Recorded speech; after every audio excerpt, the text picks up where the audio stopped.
fansnya Pak Budi banyak ini. Wes. Ada yang tanya ke saya, Pak, kalau nggak background technical boleh nggak ikut?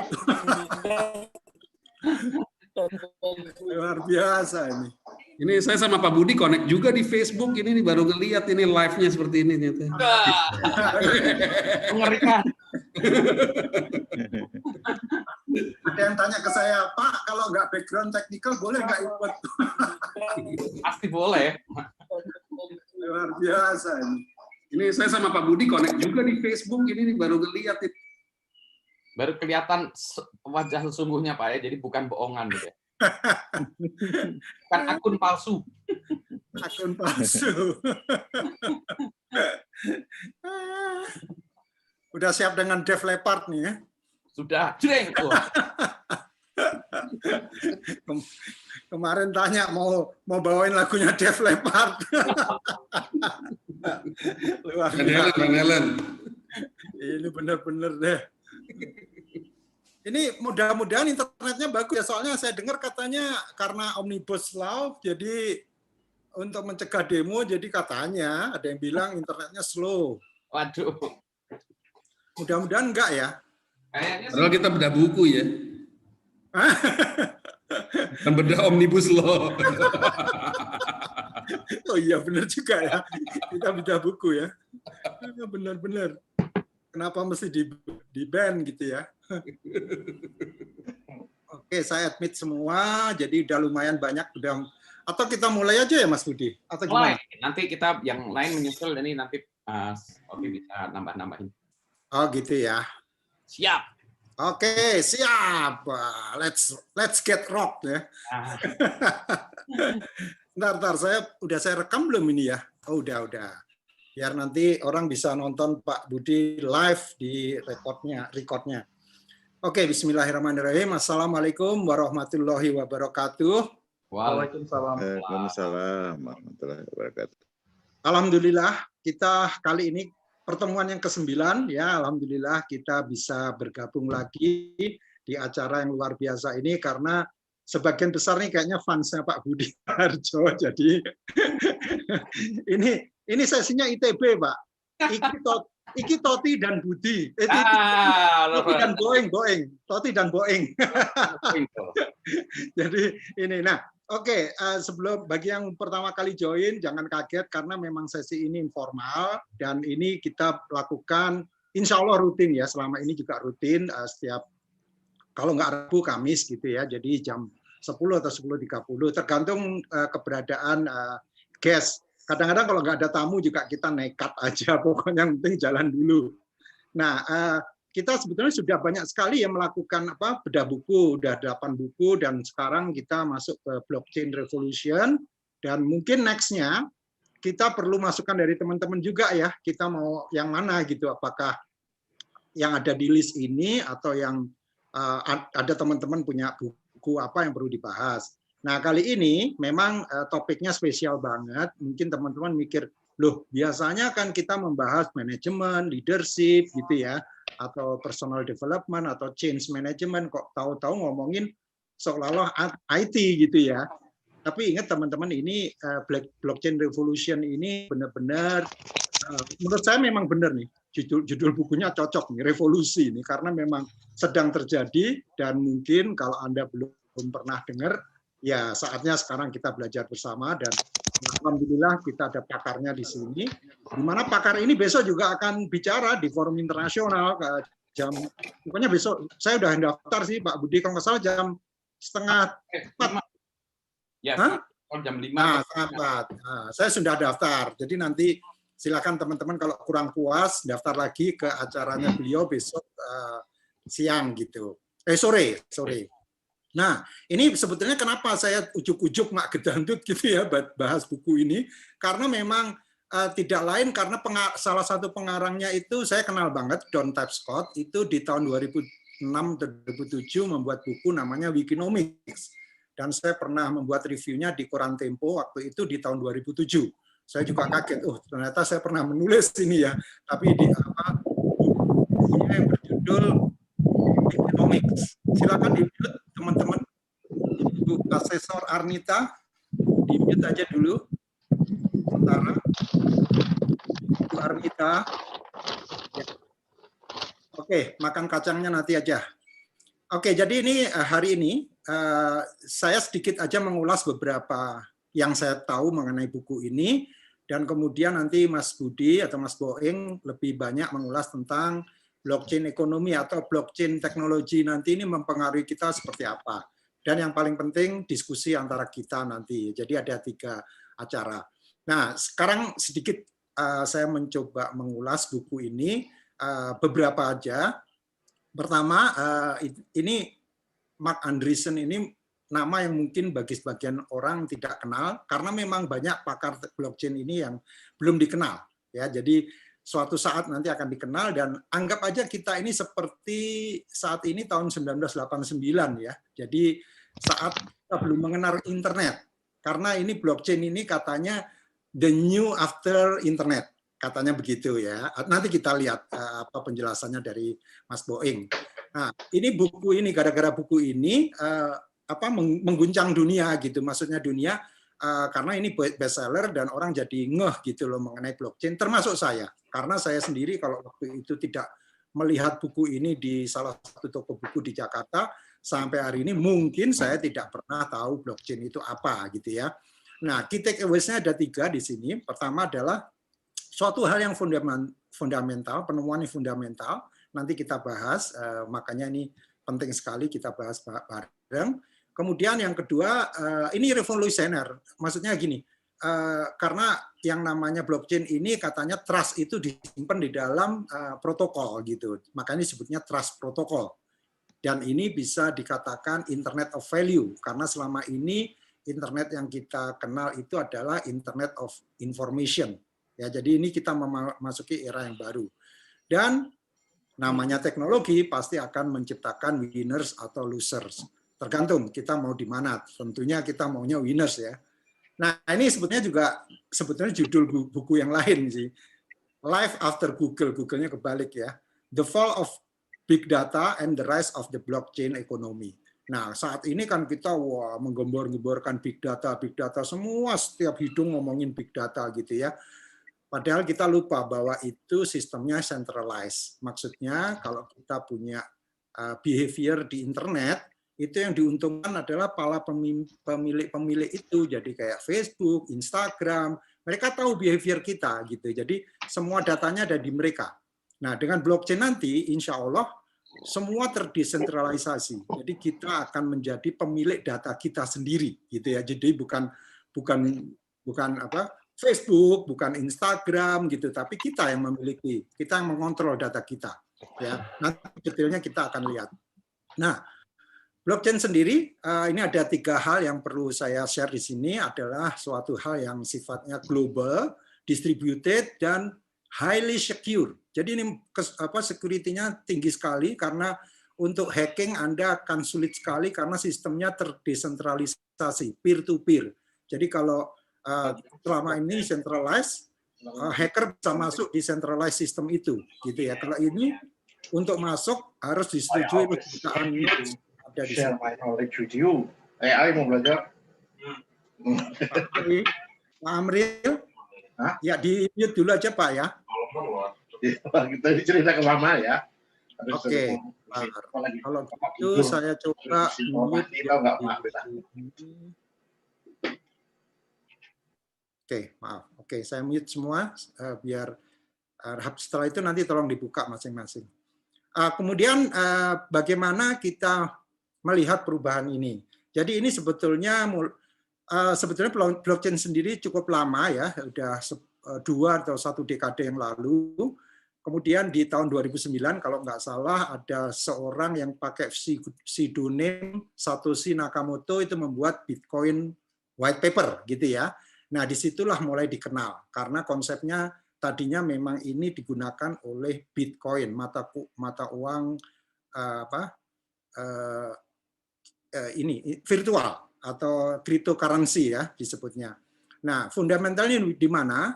Nanti kita akan belajar bersama bahwa ini perubahan dari Internet Information menjadi Internet of Value.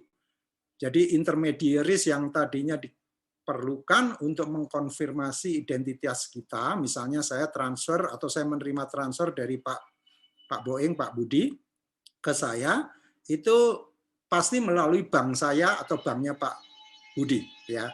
Nah, dengan adanya blockchain ini saya bisa langsung terima dari Pak Budi tiriman uang itu, karena dengan blockchain ini tidak informasi yang di-share tapi langsung value-nya gitu ya.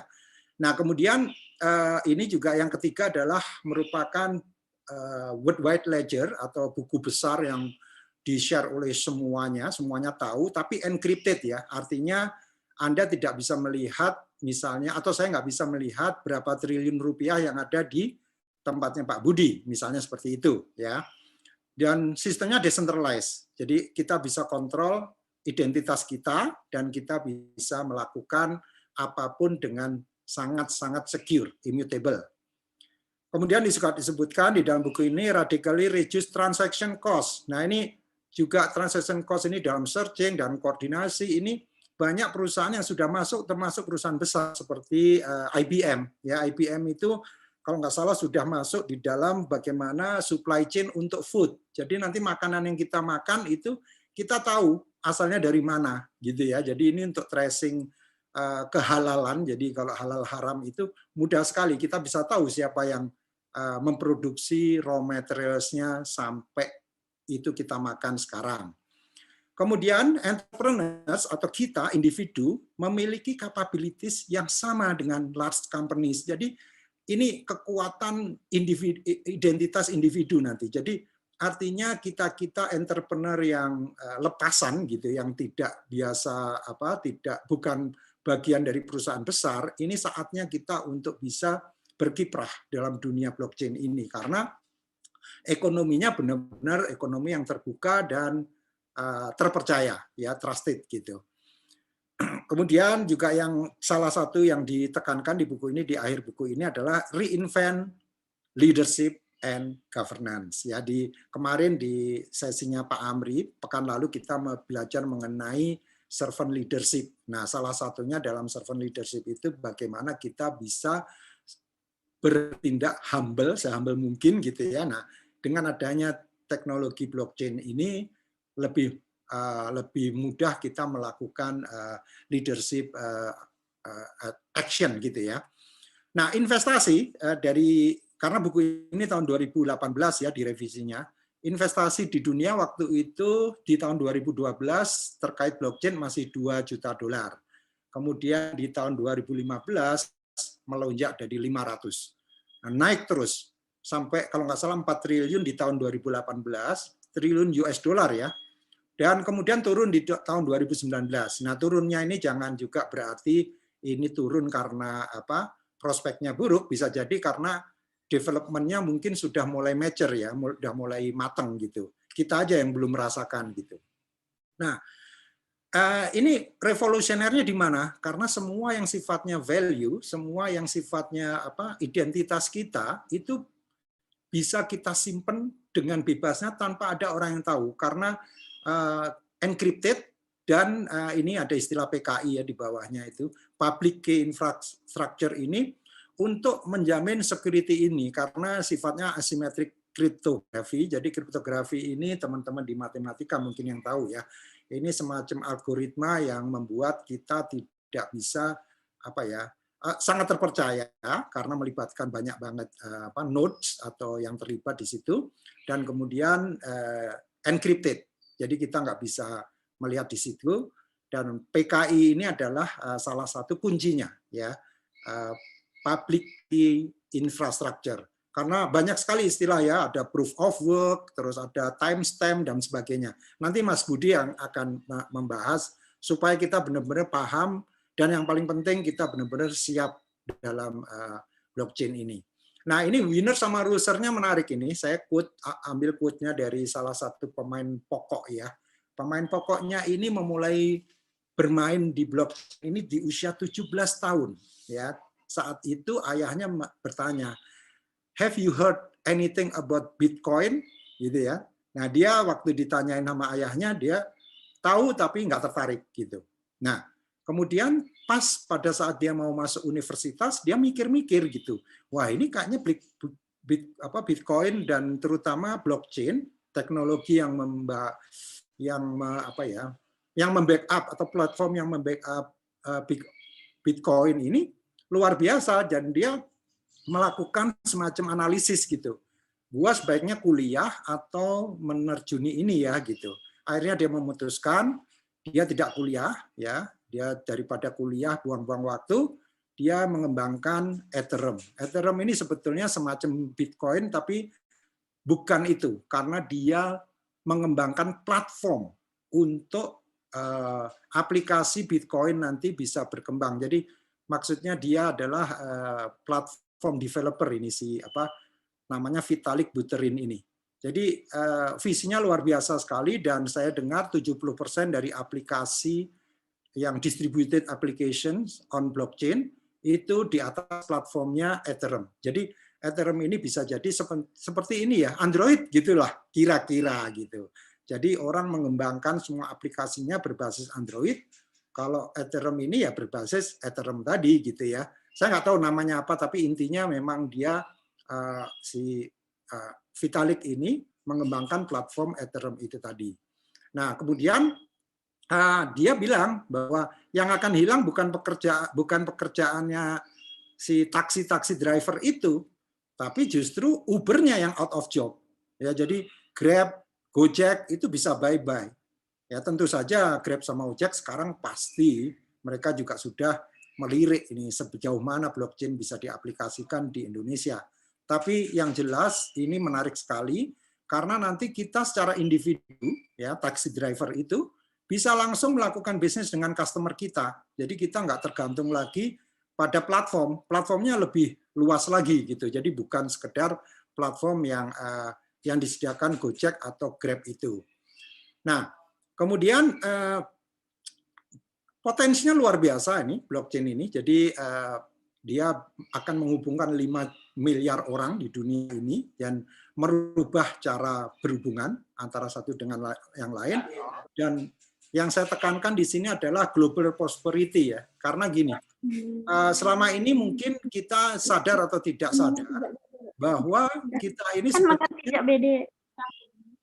halo, Sri Dian, tolong di mute. Oke, sorry, ini saya mesti mute lagi ya, mute all lagi ya, sebentar. Ini yang baru masuk jadi belum ke mute, jadi akhirnya menimbulkan kegaduhan. Oke, kemudian yang mana yang akan, siapa yang akan lead revolution-nya? Ya, jadi tadi global prosperity tadi sampai di situ ya, artinya kita nanti adalah pemain-pemain. Jadi tidak lagi pemain itu Facebook atau YouTube gitu. Jadi kita sendiri bisa jadi pemain gitu ya. Jadi kita bisa langsung bermain di dalam blockchain ini. Nah, intinya apa? Karena ini melihat bahwa potensi besar blockchain ini sebetulnya humankind ini bisa melakukan transaksi, bisa melakukan apapun itu adanya karena adanya common standard, jadi adanya standar-standar yang bisa diterima secara umum. Jadi di salah satu halaman di buku ini disebutkan bahwa ya sorry ya yang menjadi lawyer, bye-bye lawyers. Jadi nantinya yang namanya hukum segala macam, bahkan omnibus law segala macam itu yang katanya 1000 halaman bisa masuk di dalam ini aturan ini, sehingga anyone yang breach the rule atau the law itu akan ketahuan ya, dan akan ada track record-nya, identitinya kelihatan. Ya, jadi ini luar biasa sekali. Dan yang terakhir yang saya ingin tekankan adalah mengenai potensi untuk meraih unbanked people. Dan di Indonesia ini ada 90 juta orang yang tidak memiliki bank account. Jadi potensinya di Indonesia aja kita bisa meraih orang-orang yang unbanked tadi, ya 90 juta. Ya, jadi blockchain bisa melakukan itu.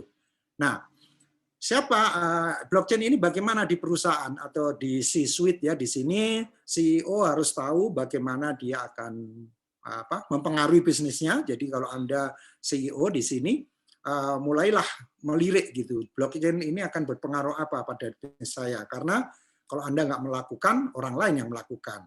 Terus CIO atau Chief Information Officer, mereka harus bisa validate bahwa yang dilakukan dengan aplikasi blockchain ini adalah suatu quantum leap, nggak hanya sekedar perubahan proses, tapi perusahaan yang fundamental, ya, karena memang konon kabarnya masih mahal, gitu ya.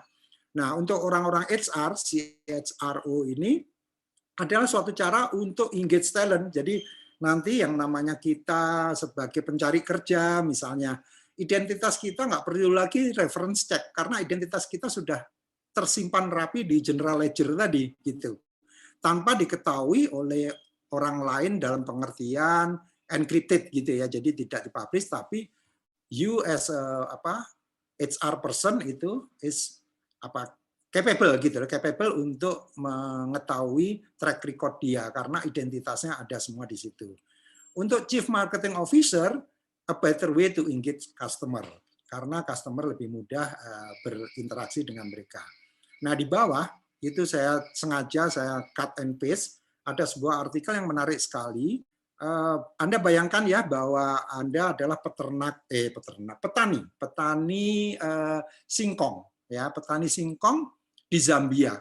Bayangkan ya, mungkin Anda udah negaranya Zambia tanpa ada maksud meremehkan Zambia ya, tapi paling tidak kayaknya less developed dibanding Indonesia gitu ya. Udah gitu masih ada perusahaan yang namanya BenQ itu mau memberikan platform untuk petani-petani itu dengan blockchain ini. Ya, dan ini luar biasa sekali. Menurut saya ini ada di situs di mana ada judulnya ini nih, banking is the only beginning, is only the beginning. 58 big industries blockchain can transform. Ini banyak banget ya, banking, messaging application, yang dengar Telegram juga lagi reinvent dengan blockchain. Kemudian hedge funds, voting. Jadi nanti bisa aja demokrasi ini votingnya melalui blockchain jauh lebih simple dan lebih transparan dan trustworthy, bisa dijamin ininya. Jadi kecurangan segala macam bisa dihilangkan. Ride sharing ya. Jadi ini yang tadi Uber, internet advertising banyak banget, 58 industri ya. Jadi artinya begini, teman-teman, kembali kepada ini kita punya diskusi di sini bahwa memang blockchain ini sesuatu yang kelihatannya masih bagi kita sebagian besar masih baru gitu, tapi sebetulnya sudah kemana-mana gitu ya. Dan ini saya ambil quote-nya Steve Jobs ya, innovation distinguishes between a leader and a follower. Jadi bagaimana kita bisa melakukan suatu leadership kalau kita nggak pernah melakukan inovasi gitu. Jadi ini mungkin saatnya bagi kita, apalagi sekarang kita nggak usah mikirin bikin PT, bikin CV gitu ya, mungkin bahkan nanti jangan-jangan gitu fungsi notaris juga saya nggak tahu ya, walau alam ya. Yang jelas katanya bank, central bank itu nggak diperlukan, bahkan bank itu juga nggak diperlukan gitu. Nah nanti Mas Boing yang bisa menjawab. Nah ini udah beberapa quote yang saya ambil dari beberapa ahli ya, jadi saya posting di Instagram saya. Intinya mengingatkan bahwa blockchain ini sudah saatnya kita rangkul ya, jadi jangan sampai kita telat. Nah ini yang dari Harvard Business Review juga the business blockchain ini juga menarik karena identitas kita nanti akan kita miliki sendiri, jadi kita bisa mengontrol diri kita sendiri dan apapun konteksnya kemungkinan kuat blockchain mempengaruhi bisnis Anda. Pertanyaannya adalah kapan. Jadi ini ada di Harvard Business Review.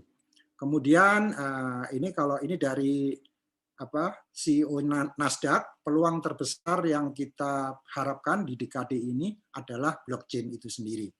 Nah, sekarang saya serahkan kepada yang ganteng ini, yang namanya Mas Budi Raharjo ini. Beliau ini saya nggak perlu kenalkan macam-macam karena sudah semuanya pada kenal, seorang teknopreneur, tidak hanya sekedar dosen ya di ITB, tapi juga sudah kemana-mana dan banyak sekali memberikan advice kepada startup ya. Jadi mungkin Mas Budi nanti bisa mengelaborasi lebih detail mengenai blockchain ini, termasuk siapkan pertanyaan Anda supaya kita bisa berdiskusi. Bagaimana Mas Budi? Apakah sudah siap untuk melakukan sharing atau perlu share screen, Mas? Saya perlu share screen, Mas. Oke, sip. Ya. Coba dicek dulu, Mas. Saya cek dulu share screen-nya. Share screen, minta izin share screen. Kelihatannya boleh. Nah, ini dia sudah ada. Sip. Mantap. Oke. Baik. Bismillahirrahmanirrahim. Selamat pagi. Assalamualaikum warahmatullahi wabarakatuh. Waalaikumsalam warahmatullahi wabarakatuh. Terima kasih Mas Gatot, Mas Toti. Nah, saya tertarik dengan topik ini gitu ya, karena menarik ini bahannya, dan betul ini adalah sebuah revolusi. Tapi revolusi kok orang banyak yang nggak ngerti gitu ya, nggak diem-diem gitu ya. Nah, saya akan cerita sebetulnya blockchain itu bukan magic, bukan sihir, sesuatu yang mudah dipahami. Jadi nanti akan saya ceritakan teknikalnya ya, tapi ini itu apa ya. Nah, cerita dulu tentang saya dulu. Mungkin saya perkenalkan diri kalau Mas, ini karena channelnya Mas Toti, jadi semua udah tahu gitu ya. Saya perkenalkan diri singkat dulu. Saya sebetulnya bidang keahlian saya itu IC design, VLSI, mendesain chip. Bukan potato chip, tapi prosesor ya, AMD, Nvidia. Gitu. Jadi VLSI bidang keahlian saya. Nah, kemudian saya sekolah di Kanada hampir 11 tahun, pulang ke Indonesia, balik menjadi dosen ITB kembali. Nah, saya dosen ITB yang balelo, agak sedikit aneh gitu kelakuannya gitu. Saya dulu balik terus ngelola domain.id dulu. Jadi di Indonesia tuh hal-hal yang hebat-hebat itu pada zamannya tidak ada yang mau mengelola karena tidak mengerti atau tidak peduli. Jadi kepaksa waktu itu domain.id saya kelola. Lucu juga ya, domain.id dikelola Budi Raharjo. Budi Raharjo ITB ya, sekarang kelola Pandi. Selesai itu saya juga terpaksa lagi mengelola security yang namanya IDCERT, Indonesia Computer Emergency Response Team. Ceritanya panjang tapi lucu-lucu juga ya, karena nggak ada yang mau peduli juga. Kalau sekarang sudah ada BSSN. Nah, saya juga dikenal sebetulnya banyaknya sebagai serial technopreneur. Maksudnya apa sih? Technopreneur itu entrepreneur di bidang teknologi. Jadi saya senangnya membuat perusahaan di bidang teknologi. Serial, maksudnya serial itu berseri-seri kegagalannya. Serial gitu ya. Kayak film cerita silat ya, ini serial entrepreneur. Jadi saya banyak membuat perusahaan. Tahun 2000 saya membuat 10 perusahaan IT. Mati 7. Nah, itu dia. Itu contohnya. Jadi kegagalan itu membuat saya susah ya. Jadi karena saya sering membuat perusahaan, akhirnya saya sering menjadi mentor bagi anak-anak muda yang membuat perusahaan, kegagalannya itu apa dan seterusnya. Saya ikut Founder Institute, itu jaringan mentorship dari Silicon Valley dan seterusnya. Jadi kerjaan saya sehari-hari adalah di perusahaan saya sendiri yang namanya Indosys. Indosys itu bergerak di information security, network and application security. Ada di situ. Kebetulan bajunya saya pakai juga. Ini bukan iklan, cuma menunjukkan bahwa ini kerjaan saya. Makanya tadi Pak Budi ada di BI, ya kebetulan kerjaan saya dari tahun 2000, mungkin udah 20 tahun ya, mengerjakan di bidang security. Jadi kapan-kapan saya cerita security suka dukanya. Nekat lagi nih, biasa perusahaan bangkrut. Saya buat juga perusahaan digital, musik, toko musik digital. Sebelum iTunes ada, udah buat duluan gitu ya. Dan karena selalu mendahului zamannya, dan perusahaan itu gagal juga, bubar jalan juga. Jadi dulu parent company saya Blitz Megaplex itu. Jadi kalau dulu di PVJ Blitz Megaplex, Grand Indonesia, Pacific Place waktu itu baru mau kami bangun, ada toko musik digital. Nanti saya cerita toko musik digital dan blockchain hubungannya gitu. Itu juga bubar jalan ya karena salah satunya nggak ada micropayment. Nanti kita bahas deh. Dan yang terakhir saya baru buat lagi 3 tahun yang lalu saya buat perusahaan AI, Artificial Intelligence. Nanti saya cerita lagi kenapa demikian. Jadi ceritanya begini, saya tuh senang teknologi. Kalau saya senang sesuatu, saya buat perusahaan. Untuk supaya seriusnya, rada aneh juga gitu ya. Dan lucunya banyak teman-teman yang gila ya, yang mau mendanai saya membuat perusahaan. Lucu, jadi saya membuat perusahaan itu nggak pernah pakai duit pinjaman, nggak pakai duit sendiri, pakai duit punyaan teman. Menarik ya, nanti kapan-kapan bisa dengan Mas Toti lagi ya. Baik, nah sekarang cerita blockchain. Kenapa blockchain itu penting? Jadi ceritanya sekarang ini orang bercerita tentang emerging technologies. Ya, ada teknologi-teknologi yang muncul, namanya emerge, dia bisa keluar, kemudian mati juga gitu ya. Tapi kan kita belum tahu. Misalnya AI, kalau teman-teman dengar ya AI, machine learning, wah ada di mana-mana itu. Jadi kalau saya sudah lihat bisnisnya, saya buat perusahaan aja. IoT ya nanti kita bahas juga. Oh, ada di mana-mana. Internet of Things apa sih gitu ya? Saya buat IoT, saya pasang sensor weather di seluruh kota Bandung. Jadi ada sensor weather yang pasang di kota Bandung tuh saya pasang aja semua gitu. Mobile social internet. Nah, ini menarik nih sebetulnya. Ini nanti saya mau usul juga bahas buku Mas Tot, itu namanya Profesor Zuboff itu bahas namanya kapitalisme ya. Ini surveillance capitalism. Jadi sekarang kita di Indonesia ini termasuk pelopor di nomor 3 nih ya. Di Indonesia ini pelopor, negara-negara lain itu pemula di dunia ini. Makanya kalau kita pelopor itu kita kelimpungan karena nggak punya teman. Good or bad di Indonesia itu termasuk pelopor dunia bisnisnya, dunia media sosialnya, segala macam. Ini luar biasa edannya gitu ya. Nah, ada bisnis sekarang berbasis surveillance. Nah, itu kenapa kok munculnya Google, Facebook dan lain sebagainya. Kalau yang nonton Netflix ya baru ini ada film The Social Dilemma, nah itu salah satunya. Yang keempat, blockchain. Ini nggak berurutan sebetulnya. Nah, blockchain itu wah luar biasa kerennya segala macam. Cuma saya masih belum menemukan bisnis model yang pas gitu ya, sehingga saya belum bergerak perusahaan. Dan seterusnya nih ada big data, ada macam-macam ya. Jadi lagi-lagi teman-teman sekalian, ini menarik sekali ya karena blockchain ini merupakan emerging technologies yang luar biasa. Makanya perusahaan kalau ditambahin AI naik harga sahamnya. Perusahaan kalau pakai blockchain naik harga sahamnya. Karena apa sih gitu ya? Tapi kebanyakan orang tuh hype pengen dia ngetop-ngetopnya aja. Tapi sebetulnya apa sih ya inti dari si blockchain itu sendiri? Nah, saya akan cerita sedikit ya. Tentu saja teman-teman sudah pernah dengar ya Bitcoin, cryptocurrency gitu ya. Ya, yang ini Bitcoin itu yang mempopulerkan blockchain. Tapi blockchain itu bukan Bitcoin. Ya. Bitcoin itu salah satu aplikasi contoh dari blockchain. Jadi teknologinya itu namanya blockchain. Blockchain-nya keren banget. Bitcoin-nya saya nggak suka. Mau matilah Bitcoin. Jadi seolah-olah gitu. Jadi saya cryptocurrency saya tidak terlalu suka. Meskipun nanti dibutuhkan ya. Tapi saya nggak terlalu suka ke sana. Tapi blockchain-nya luar biasa. Ini satu hal yang luar biasa. Kalau orang bilang godsend gitu ya. Makanya betul-betul dibilang ini revolusi ya. Nah lucunya si blockchain ini sebetulnya Bitcoin ya. Ini tadi Mas Toti udah cerita diinikan oleh satu orang yang namanya Satoshi Nakamoto. Satoshi Nakamoto ini sampai sekarang nggak ketahuan orang sebenarnya itu siapa. Jadi dia tuh di mailing list, dia postingkan ya dengan nama Satoshi Nakamoto. Kemudian satu saat dia postingkan papernya Bitcoin itu PDF, kode Bitcoinnya ini juga dipostingkan segala macam sehingga Bitcoin itu meledak luar biasa. Kalau dia sebetulnya membuka diri ya mungkin dia kaya raya sekarang. Tapi dia nggak buka diri. Jadi sampai sekarang ini masih tanda tanya. Makanya orang punya konspirasi teori. Oh ini jangan-jangan suatu negara adidaya yang nanti orang-orang pakai blockchain semua kemudian bubar jalan gitu ya. Nggak ditemukan flaw sampai saat ini, orang-orang tidak menemukan flaw. Dan kita belum mengerti kenapa atau siapa nih Satoshi Nakamoto. Bahkan saya baca buku ya, bukunya itu menganalisis tulisan-tulisan Satoshi Nakamoto. Tulisan dia itu dianalisis. Ini orang Inggris nih karena gaya bahasanya gini. Bukan, ini orang Amerika, gaya bahasa pemilihan kata-katanya begini. Ada orang Jepang juga namanya Satoshi Nakamoto, dikejar-kejar orang. Bukan, itu bukan saya ya.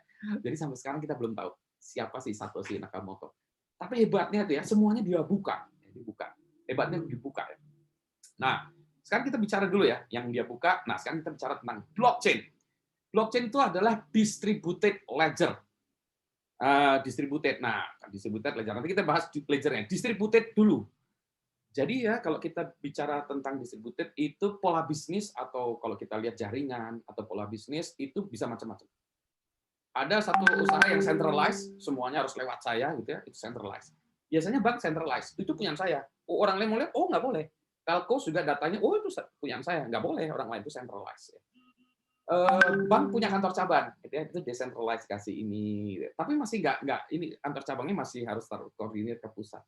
Nah, kalau distributed, masing-masing kantor cabang itu bisa berkomunikasi dengan kantor cabang, bisa deal dengan kantor cabang, dengan nasabah. Jadi yang sebelah kanan itu ya, distributed itu adalah pola bisnis yang cocok dengan blockchain. Ya, jadi kalau proses bisnis kita distributed, blockchainable. Kalau tidak, nggak centralized, itu nggak blockchainable. Jadi berarti kita harus cari bisnis proses yang ini. Jadi banyak orang yang bilang, saya ini bisa nggak buat blockchain, misalnya core banking menurut saya nggak blockchainable ya, karena dia distributed, centralized. Jadi harus lihat, apakah dia akan terguncang oleh distributed? Iya, jadi dia ya harus berbuat banking system yang bukan centralized lagi ya. Ini saya skip aja. Nah, saya skip ini dulu. Saya ceritanya gini, dongeng dulu. Misalnya saya ingin kirim uang ke Mas Toti. Saya itu A, Mas Toti itu A, saya itu B. Mas Toti ingin kirim uang ke Budi Raharjo. Transfer Rp5.000. Sekarang satu-satunya cara, bukan satu-satunya cara ya, cara konvensional itu Mas Toti pergi ke bank. Bang, saya mau transfer ke Budi Raharjo. Oke, 5.000. Kata bang, sebentar dulu, saya cek dulu. Anda siapa? Saya Toti. Oh iya Mas Toti, benar. Oke, lihat. Oke benar. Budi Raharjo saya cek. Oh iya ada Budi Raharjo. Mau transfernya berapa Mas? Rp5.000. Oke, saya cek dulu. Oh saldo rekeningnya. Oh ada 1 juta. 5.000 boleh. Nah kata bang, oke, saya bisa transfer. Ya dicatat. Jadi yang mencatat itu nanti bank. Terus kedua bilang ini. Biaya transaksinya 10.000 Mas. Hah? Kan saya mau kirim 5.000. Biaya transaksi 10.000 kata bank itu. Ya di kami kebijakan perusahaan 10.000 Mas. Kalau nggak suka silakan ke bank yang lain. Jadi bank lain juga bilang di kami juga 10.000. Ini kartel semua nih. 10.000 semua gitu ya. Tapi karena Mas Toti udah janji ke saya, oke lah biarlah 5.000 saya bayar ongkos kirimnya 10.000 nggak masuk akal gitu. Nah, terima kasih. Kapan sampainya Mbak? Kata teller banknya nih. Ya sekarang ini hari Kamis, Jumat kita libur, Sabtu libur, ini Senin. Ya paling lambat Selasa siang. Gitu. Mbak, ini zaman kapan Mbak? Kata banknya, ya kalau nggak suka silakan ke bank yang lain gitu. Jadi semuanya ini tergantung pada banknya. Jadi kita bergantung satu, kita nggak tahu catatan-catatannya tuh saldonya Mas Toti berapa, segala macam tuh urusannya bank ya. Kemarin kan ada masalah tuh ya, bank nggak perlu saya sebutkan namanya. Bank itu yang saldonya berubah kan ya, yang nolnya hilang, nambah nol hilang kan ya, ada satu bank gitu ya. Itu bank itu kalau dikoreksi dia bilang ini catatan saya, mohon maaf kami salah gitu. Jadi benar gimana? Oh mohon maaf itu data milik kami. Jadi itu punyaan dia dikekep ini, centralized. Kosnya suka-suka dia, waktunya suka-suka dia. Jadi ini contoh permasalahan yang dipecahkan oleh Bitcoin ya, Bitcoin. Saya ambil contoh lagi, toko musik digital saya. Kenapa toko musik digital saya bangkrut? Saya itu jual satu lagu, saya jualan toko lagu digital saya satu lagu, saya jual Rp5.000 satu lagu. Nggak ada tuh sistem bank atau sistem keuangan yang sanggup memproses itu dengan biaya transaksi yang murah. Kalau saya ke payment gateway segala macam itu paling murah ya ini dulu ya, saya waktu awal itu payment gateway paling murah 15.000. Ini biaya transaksinya 15.000, paling murah saya kejar lagi 10.000. Ya tadi itu kenyataan. Jadi kalau saya jual mobil atau jualan baju ya harganya 300.000 masuk akal, ininya biaya transaksinya 10.000 itu masuk akal. Tapi kalau saya jual lagu 5.000 biaya transaksinya 10.000 nggak masuk akal. Jadi perusahaan saya itu bangkrut karena tidak ada payment yang bisa mendukung itu. Nah, blockchain bisa mendukung itu. Jadi nah ini ya. Jadi ini masalah yang sebetulnya janjinya bisa dipecahkan dengan blockchain. Gimana kok blockchain bisa memecahkan masalah ini ya? Berarti kita lupakan masalah, jadi kita memecahkan masalah centralized ledger itu bisa dipecahkan nggak? High cost-nya bisa dipecahkan nggak? Long processing time bisa dipecahkan nggak? Ini problem yang ingin dipecahkan oleh Bitcoin yang mana dia menggunakan teknologi blockchain. Gitu ya. Nah, pas dulu, karena kita akan menjadi lebih rumit. Maksudnya saya mau ngajarin matematik dulu ya. Maaf nih slide-nya nanti saya bisa berikan ke Mas Toti, nanti Mas Toti bisa mendistribusikan ke teman-teman, ada yang mau minta ke saya juga boleh. Ini slide-nya bebas, kayak Satoshi tadi gitu ya. Nanti saya berikan ya. Nah, ini ya. Nah, sekarang saya ngajarin dulu. Inti dari blockchain itu rahasianya atau secret ingredient-nya itu ada yang namanya hash function. Apa sih itu? Jadi ini hash function tuh memang rumit, tapi saya sederhanakan. Hash function itu adalah sebuah rangkuman dari sebuah pesan. Jadi kalau ada sebuah pesan, ini rangkumannya apa gitu ya? Atau kalau orang bilang checksum-nya atau apa, sehingga kalau ini message-nya diubah, ketahuan ya, karena itu di belah kanan itu digest-nya atau checksum-nya. Gitu ya. Yang kedua, message hash itu satu arah ke sana, balik lagi nggak bisa. Ya. Nah, kita ambil contoh. Contoh misalnya saya punya pesan yang namanya Budi, B-U-D-I. Ini gimana saya ngirim pesan, tapi saya di tengah jalan nggak mau, pesan ini nggak mau diotak-atak sama orang lain ya. Jadi B-U-D-I. Ini cara bodon-bodonan, cara Budi Raharjo. B ini saya konversikan jadi angka. Ya. Kalau di dalam komputer, B itu ada namanya tabel ASCII gitu ya. B itu angkanya 66. A65, B66, C67 dan seterusnya bisa diurut. Jadi B itu 66, U85, D68, I73. Jadi kalau saya jumlahkan BUDI itu jumlahnya adalah 292. Jadi saya bilang gini, Mas Toti, saya Budi 292. Oh gitu. Kalau Dudi berapa Dudi? Kalau Dudi jumlahnya berapa Dudi? Ayo Dudi. Ayo, ini kalau dulu anak kecil ditalar nih, kalau kita kalkulator. 294. 294, keren banget ini. Harusnya dapat hadiah.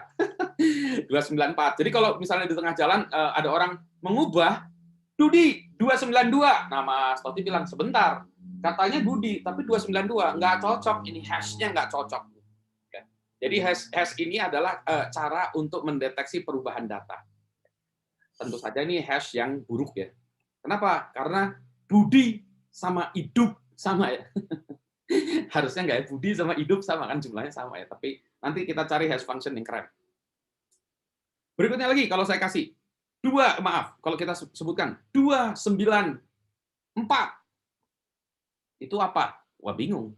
Wah, ada banyak macam, Mas. Kalau 294 itu apa-apa, jumlahnya poin 294. Wah, itu bisa macam-macam. Itulah dia ya. Given sebuah hash, nggak bisa balik lagi.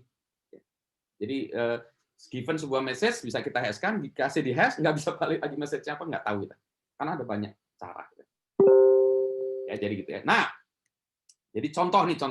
Salah satu hash yang terkenal, itu algoritmanya namanya MD5. Sekarang udah nggak dipakai lagi, atau masih dipakai, tapi sudah tidak disarankan ya. Yang pada prinsipnya, dia itu, mau tadi ya, menjumlah bagi kiri, kanan, segala macam, gitu, dia jumlahkan tadi ya, sehingga yang namanya message, misalnya ini message-nya, ini Ani 123, spasi, ngirim uang ke Budi 789, 15.000. Kalau dihashkan dengan MD5, itu hasilnya kayak gini. 34D58, pokoknya kayak gitulah ya. Kalau saya kasih 34D585CO, nah kan itu message aslinya apa? Nggak tahu. Tapi menariknya begini, kalau misalnya di tengah jalan ada orang yang ngubah tambahin 0 ya, jadi bukan 15.000 tapi 150.000 gitu, nggak cocok dengan hashnya. Berarti ada tanda bahwa ini transaksinya atau pesannya itu diubah, ada yang ubah. Diubahnya apa? Nggak tahu. Tapi ini ini datanya sudah berubah, gitu ya. Jadi kuncinya ini hash function. Jadi blockchain itu kunci matematiknya hash function, dan hash function itu sederhana tadi. Ya. Cuma gini aja. Sekarang kita bicara tentang blockchain. Nah, blockchain itu apa? Ya, jadi blockchain itu pada prinsipnya adalah kalau saya punya ledger itu isinya data.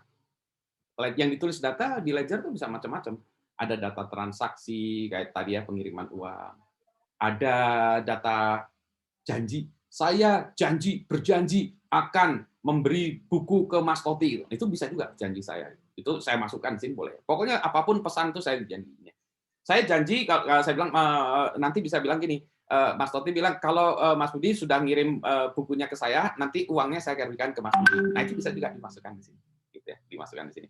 Jadi nggak bisa ngeles lagi gitu. Kan Mas Toti udah janji dulu ngasihnya mau 75.000 untuk buku saya. Ini ada di sininya.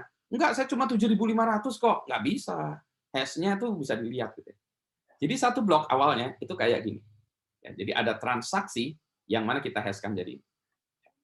Nah, kalau si Bitcoin itu setiap 10 menit. Setiap 10 menit transaksi apapun dikumpulkan, dihashkan ya. Jadi misalnya 10 menit kedua ya, 10 menit kedua ini ada lagi Ani ngirim lagi, ada chat ngirim ke ini, ada Budi ngirim ke Dedi segala macam ya. Mungkin 10 menit kedua sama dia dihashkan. Ya. Tapi menariknya bukan begitu. Ya. Tadi ini kan blok sebelumnya, ini ada Ani segala macam, hashnya ada ini ya. Nah, hash yang ini dimasukkan juga ke blok berikutnya, ditaruh di atas. Taruh di atas. Ya. Ini dan transaksi dihashkan bersama-sama. Jadi ini yang atas ini dan di bawahnya ini dihashkan bersama-sama. Blok ketiga, lagi-lagi ya, hash yang di bawah ini dibawakan ke next block, ditaruh di atasnya. Ada transaksi lagi, taruh gitu. Nah, jadi inilah yang disebut blockchain, karena ini berchain hash-nya. Nah, itulah yang disebutkan bahwa kalau saya mengubah data di sini, nggak bisa itu. Karena ke depan, ke belakang itu acak-adut semua. Jadi sebetulnya yang disebut blockchain itu immutable, itu bukannya nggak bisa diubah. Bisa diubah, tapi ketahuan. nggak mungkin nggak ketahuan. Ya. Jadi kalau saya mau mengubah data, integritinya tuh otomatis terjamin karena gini, blockchain. Jadi ini adalah blok, ini adalah chain. Dan ini terus gitu ya. Setiap 10 menit catat lagi, setiap menit catat lagi, 10 menit catat lagi. Jadi kalau saya udah blok yang ke 7.523 mau saya ubah, nggak bisa tuh. Karena ke belakangnya berantakan, ini berantakan. Yang kedua, ini datanya ini disebarkan ke setiap orang. Ya, jadi semua orang itu punya blockchain ini. Mas Toti punya, semua teman-teman di sini punya semua. Jadi kalau misalnya saya hebat banget ya bisa berhasil mengubah, saya hanya sendirian, yang lain bilang nggak bisa. Data kamu tuh beda sendiri. Data yang lain nggak kayak gitu. Ya, jadi, nah itu dia ya, distributed. Gitu. Jadi ini lagi ya. Jadi ini adalah, jadi blockchain itu cuma ini aja, nggak ada hebat-hebatnya. Jadi teknologi ya cuma ini aja. Nah, cuma menariknya lagi ya. Nah, menariknya lagi tuh gini. Wah kalau nggak ini nggak menarik. Orang-orang bilang, nah ini cerdasnya si Satoshi itu dia gini. Wah ini kalau ini nggak menarik. Kan ini ada yang mencatatkan ini ya, ledgernya ada mencatatkan ini. Gimana kalau mencatatannya kita perebutkan, diperebutkan. Jadi ada misalnya ada blok nih ya, kayak gini. Bloknya itu kayak gini, transaksi-transaksi dan blok sebelumnya kayak gini. Oke, kita perebutkan. Semua orang menghitung hash-nya, tapi ada tapinya. Tapi hash-nya kita cari yang depannya ini ada nolnya. Nolnya harus 5 biji nolnya. Nah, berarti gimana caranya? Ya gini aja, kamu merandom menambahkan sebuah angka atau apapun di bawah ini ya. Yang mana kalau ini hiaskan semua, nolnya ada 5. Nah, yang ini yang itu ya disebutnya nonce itu tadi ya. Nah, itu yang diperebutkan oleh para miners. Jadi orang-orang coba, misalnya kalau saya tambahin di sini angka 1, saya hiaskan, oh bukan 0 depannya. 2, bukan. 735 bukan, 983 bukan. Jadi dia ini coba-coba terus jutaan kali, triliunan kali coba-coba sampai akhirnya di sini nemuin ada nolnya 5. Nah, misalnya Mas Totin bilang, "Saya duluan Mas Wayne, nolnya ada 5. Saya duluan. Angkanya itu adalah 245." Oh, oke. Nah, orang ngecek semuanya 245 benar nggak? Saya masukin 245. Oh ya benar ya. Siapa tadi yang nemuin? Mas Toti. Oke, kalau gitu Mas Toti saya kasih honor, kasih duit. Itu yang disebut miner. Nah, karena itu susah sekali menghitungnya tadi, ini mencoba-cobanya susah sekali, maka miners itu membuat komputer-komputer yang menggunakan GPU. Jadi dia tuh menggunakan GPU, dia pasangin, ya. Ada orang yang punya 3.000 GPU atau card itu dia pasangkan. Nah, berarti apa? Dia butuh listrik. Berarti si miner-miner ini cari negara yang listriknya murah. Karena biaran itu 10.000 komputer biaran untuk mencari angka tadi sehingga nolnya jadi. Nanti next berikutnya lagi dia dibayar. Jadi itulah konsep miner. Things disebut proof of work. Artinya orang yang kerja keras tadi, kayak menggali menemukan emas. Kalau ini menggali angka sehingga hash function-nya sesuai dengan angka itu, maka dia mendapat duit, ya, mendapat uang. Itulah yang disebut miner. Makanya kalau orang sekarang seringnya itu ada orang meng-attack atau menghack komputer orang lain, dimasukin program miner. Jadi misalnya saya masukin komputernya Mas Toti, ya saya kasih malware, dia ngitung ikut bagian dari komputer saya karena ya lumayan nebeng 1 di situ, nebeng 1 di sana, nebeng 1 di mana ya. Karena saya menggunakan listriknya Mas Toti. Komputer powernya itu jadi ya. Jadi blockchain. Oke ya. Nah, sekarang kita bicara. Jadi teknologinya cuma itu blockchain. Tapi balik lagi. Nah, sekarang opportunity-nya apa ya? Berarti kita cari proses-proses yang tidak membutuhkan centralized ledger. Satu. Yang kedua, kita nggak harus saling percaya si blockchain tadi ya. Nggak perlu saling percaya. Bank itu kenapa kita pilih? Karena dia dipercaya ya, teman-teman percaya. Jadi nanti suatu saat ada bukan bank yang mana transaksinya kirim-kiriman duit tadi, saya nggak perlu bank, saya tinggal taruhkan di blockchain gitu. Misalnya kayak Bitcoin itu ya, saya transfer ke Mas Toti, ditulis Budi transfer ke Mas Toti, bisa di-verify gitu ya. Dan seterusnya gitu. Dan seterusnya itu nggak perlu bank. Jadi nanti bank itu akan goyah dengan ini. Bitcoin sudah membuktikan itu. Tapi Bitcoin ini udah kemahalan ya. Nanti kita bicara kalau ada pertanyaan nanti ICO segala macam kenapa orang buat koin-koin yang mana itu sebenarnya banyak omong kosong ya dan cari uang penipuan. Banyak sekali penipuan Bitcoin. Apa cryptocurrency itu ya satu hal. Dua, misalnya saya sekarang kalau kita transaksi e-commerce ya, e-commerce kan kita pakai Tokopedia, Shopee segala macam ya. berarti kita bergantung kepada Tokopedia atau Shopee. Nanti nggak perlu lagi. Yang jualan sama yang beli itu langsung peer-to-peer. Saya beli ini, segala macam, masukin aja ke blockchain. Ya, selesai. Jadi nanti akan ada revolusi lagi e-commerce, bukan, jadi tadi bank ya, ancak-adut itu akan diancak-adut oleh cryptocurrency. Commerce akan ada perusahaan-perusahaan, nggak ada perusahaan malah ya, blockchain yang akan mereplace Tokopedia segala macam. Tadi yang disebutkan Uber ya, Gojek segala macam kan kita bergantung pada Gojek. Sekarang nggak perlu, misalnya saya tinggal postingkan saya mau ke mana gitu. Nanti ada orang ojek yang bilang, oke, saya jemput ke situ. Ya udah, nanti kalau kamu sudah mengantarkan saya bayar 20.000. Gitu. Taruh aja di blockchain itu. Udah. Jadi langsung peer to peer antara saya dengan tukang ojek. Nggak perlu ikutan Gojek lagi. Gojeknya itu digantikan oleh si blockchain lagi tadi. Blockchainnya punya siapa? Nggak punya siapa-siapa. Punyaan semua, punyaan saya, punyaan tukang ojek segala macam, nggak ada pemiliknya. Ngeri kali nih, berarti, nah ini perusahaannya siapa? Nggak ada perusahaannya. Kayak Bitcoin itu nggak ada perusahaannya. Itu sama-sama karena kita bersama-sama. Tapi ingat ya, tidak semua blockchainable ya, tidak semua blockchainable. Jadi kita harus cari itu harus distributed ya. Nah ini ada banyak macam-macam ya. Ini contoh ini contoh terkait beberapa yang kami kerjakan, yang saya kerjakan ya kayak tadi ya. Kalau saya senang sesuatu kan saya research, saya buat segala macam, saya buat perusahaannya dan lain sebagainya. Yang ini saya research dengan mahasiswa saya banyak sekali. Jadi saya tertarik pertama e-voting. Kenapa e-voting? Karena satu, di Indonesia ini kita tidak ingin ada satu centralized yang kita percaya. Ya, banyak orang nggak percaya ke KPU, nggak percaya partai politik, nggak percaya pemerintah, nggak percaya. Tapi voting harus terjadi. Blockchainable itu, blockchainable banget gitu ya. Jadi itu oh iya ya gitu ya. Jadi waktu itu kami sama mahasiswa ngarang sistem voting blockchainable gimana, oh bisa ternyata. Terus yang kedua, kalau kita nggak pakai blockchain ya, pakai konvensional, sebagai contoh kan masih ingat kawal pemilu itu kan ya, untuk memastikan bahwa yang dipilih itu tidak berubah ya, maka datanglah dipotretin itu di TPS gitu ya. Nah ini ada mahasiswa saya juga udah buat itu, semuanya itu yang di TPS dimasukin di blockchain. Maksudnya nggak bisa diubah. Jadi kalau misalnya di sini TPS ini partai 1 dapat 25, partai 2 dapat 27, partai 3 dapat 3 gitu ya. Udah kecatat di blockchain, udah immutable tuh. Masuk gitu. Jegrek kalau yang ubah-ubah ketahuan. Itu akan ada terus gitu ya. Siapa yang nyatetin? Nah, bisa jadi misalnya 5 orang yang motretin dia masukin data ke situ. Masuk data ke blockchain. Ya. Jadi itu bisa dicatatkan lewat blockchain gitu.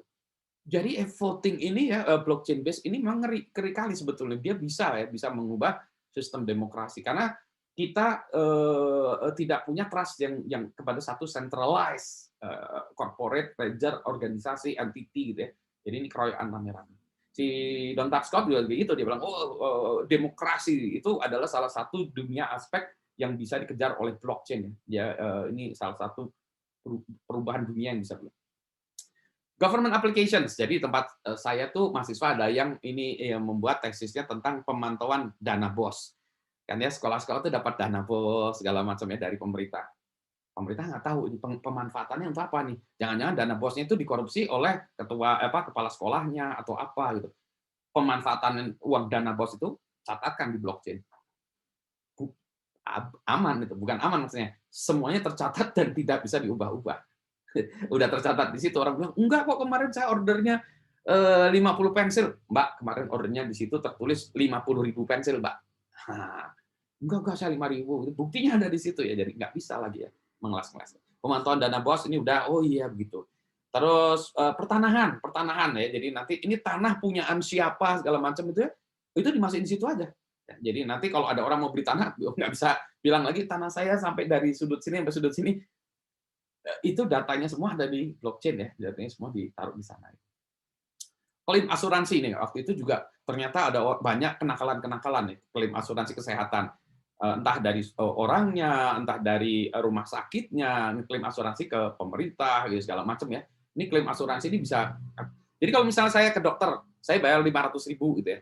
Terus sama rumah sakitnya, oh ini Pak Budi ini kasih aja jadi 500.000, jadi 1.500.000 gitu ya. Oh nggak bisa. Karena pas itu saya yang mencatatkan 500.000 gitu ya. Jadi rumah sakit nggak bisa nambahin 1 juta, nggak bisa. Jadi dia bisa mencatatkan. Dan banyak lagi government applications yang bisa mengambil manfaat dari blockchain.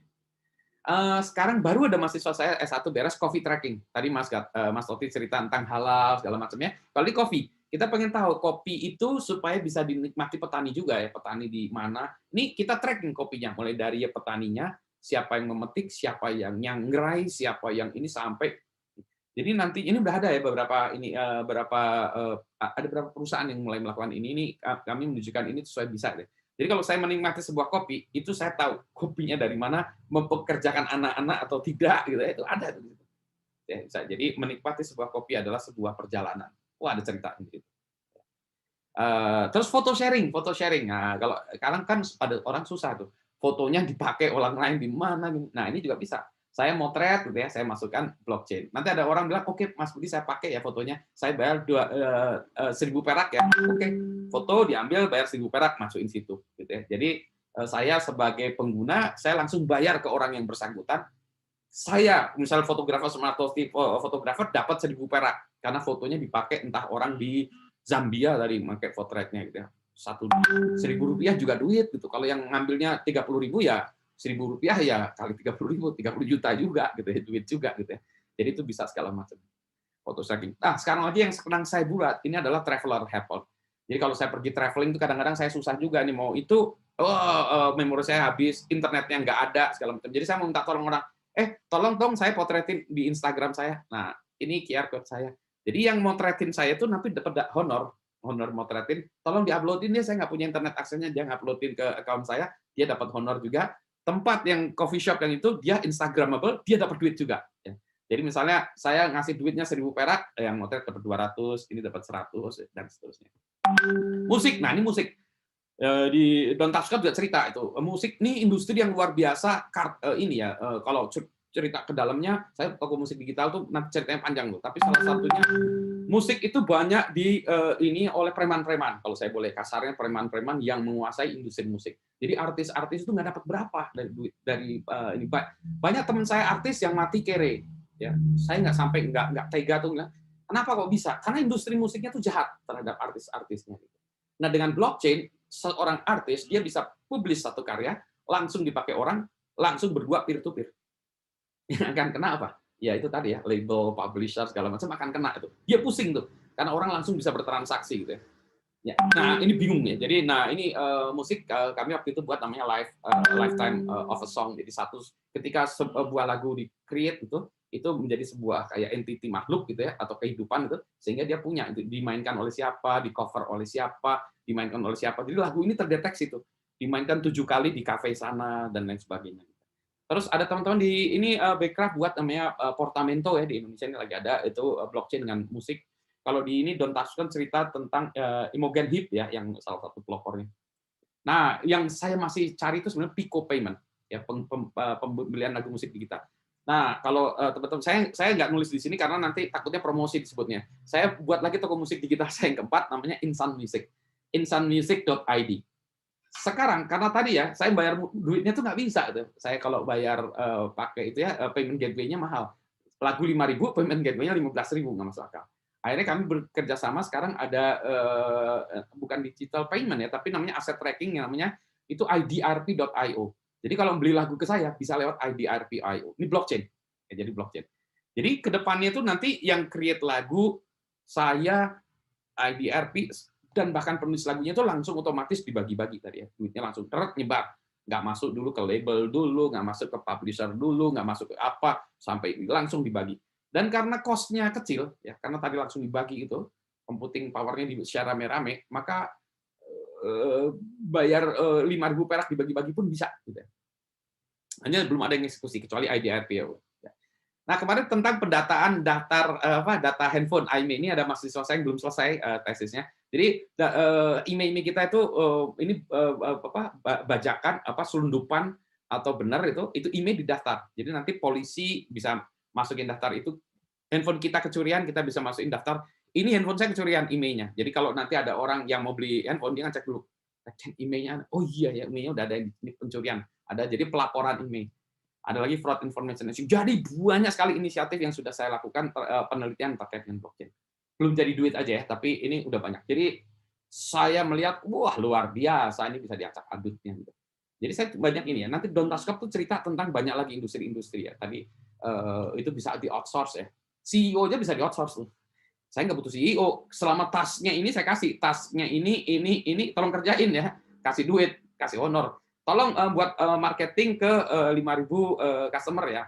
Itu mau chief marketing officer atau anak kemarin sore selama dia berhasil melakukannya, ya dieksekusi di situ ya. Oh, luar biasa banget ya. Hambatan teman-teman saya skip aja. Baca bukunya Don't Touch Scott. Ini ada teasernya. Tapi banyak ya. Jadi ada yang komplain, technology is not ready for prime time. Segala macam. Ya memang sih. Jadi kelemahan blockchain itu sebetulnya computing power-nya masih tinggi ya. Yang nomor 2 ini. Sehingga speed of transaction itu masih rendah. Kayak yang kemarin-kemarin itu yang saya coba-coba itu ya dengan expand, kita itu cuma bisa mungkin 15 sampai 20 transaction per second. Kecil itu. Cuma bisa 20 transaction per second. Kalau saya perbankan atau e-commerce yang membutuhkan 1 juta transaction per second, ya nggak bisa. Sekarang belum bisa. Kalau modelnya proof of work seperti tadi ya, tapi ada effort buat lain-lain sehingga bisa. Jadi ini sebetulnya bisa lah ya. Ini sebenarnya bisa-bisa. Yang ngerinya juga orang-orang takut, wah ini blockchain ini nanti dipakai oleh pemerintah untuk memantau kita. Enggak sih, enggak gitu ya. Ada caranya gitu ya. Jadi ada cara. Jadi ini hambatan yang di kacamata orang, di kepala orang ya, Don't Touch Scott menceritakan itu dan dia menceritakan enggak, ini sebetulnya enggak ada hambatan. Nah, how to-nya ini ceritanya enggak ini, cuma betul tadi. Jadi bagaimana mengimplementasikan? Mas, saya mau mengimplementasikan sekarang itu ada 2 major platform. Satu Ethereum yang tadi ya Vitan Butalik itu, yang kedua Hyperledger. Hyperledger ini grupnya IBM. Grupnya IBM juga buat framework untuk mengimplementasikan itu. Terus ada lagi macam-macam. JP Morgan punya Quorum, ini punya Ripple, punya macam. Jadi sekarang ada framework untuk mengembangkan aplikasi blockchain. Kalau dulu jarang, nggak atau susah harus buat sendiri. Jadi dulu ketika saya riset dengan mahasiswa, kita tuh harus buat frameworknya sendiri. Sekarang nggak perlu lagi. Tinggal paling gampang pilih antara 2 ini ya, Ethereum atau Hyperledger, you are safe. Tadi betul, Ethereum yang paling banyak digunakan. Hyperledger juga banyak digunakan juga. Jadi ini tergantung selera. Nah, concluding ya, blockchain itu benar-benar game changer. Betul. Sekarang kita yang belum menemukan tuh killer applications-nya yang membuat blockchain ini diadopsi. Selain Bitcoin ya, Bitcoin itu kan cryptocurrency, tapi ada dunia lain yang kita harus cari. Demikian Mas Toti presentasi saya. Terima kasih, saya kembalikan ke Mas Toti. Diskusinya bisa. Luar biasa, terima kasih Mas Boeng. Ini Mas Budi Raharjo ini luar biasa.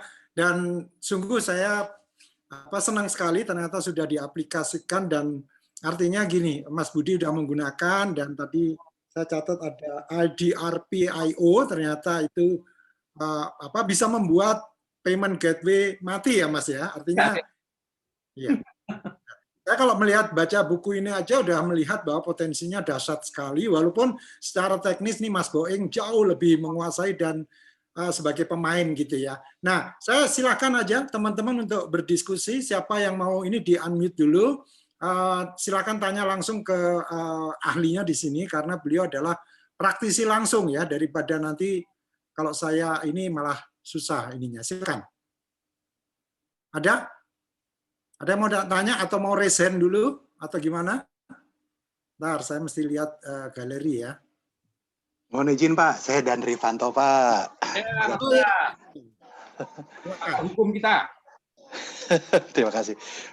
Pak Gatot, saya ucapkan terima kasih telah memfasilitasi literasi dan edukasi kita mengenai apa sih blockchain. Kan ini kan selalu menjadi terminologi yang catchy, seksi, tapi pemahaman secara teknis untuk bisa dipahami, nampaknya pas banget nih sama Pak Budi Raharjo disampaikannya.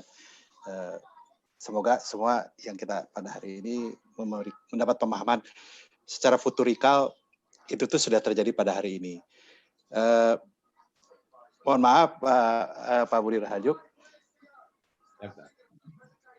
apakah sebetulnya dia adalah masih teknologi blockchain ini sebenarnya sudah ada di Indonesia, dilakukan secara senyap, tidak diinformasikan kepada siapa-siapa, dan bisa jadi juga tidak ada yang tahu itu sedang dilaksanakan, dan akhirnya menguasai industri apapun yang bisa terlibat dalam itu, dan akhirnya pemerintah terbelenggu pada kenyataan ya sama seperti fintech hari ini.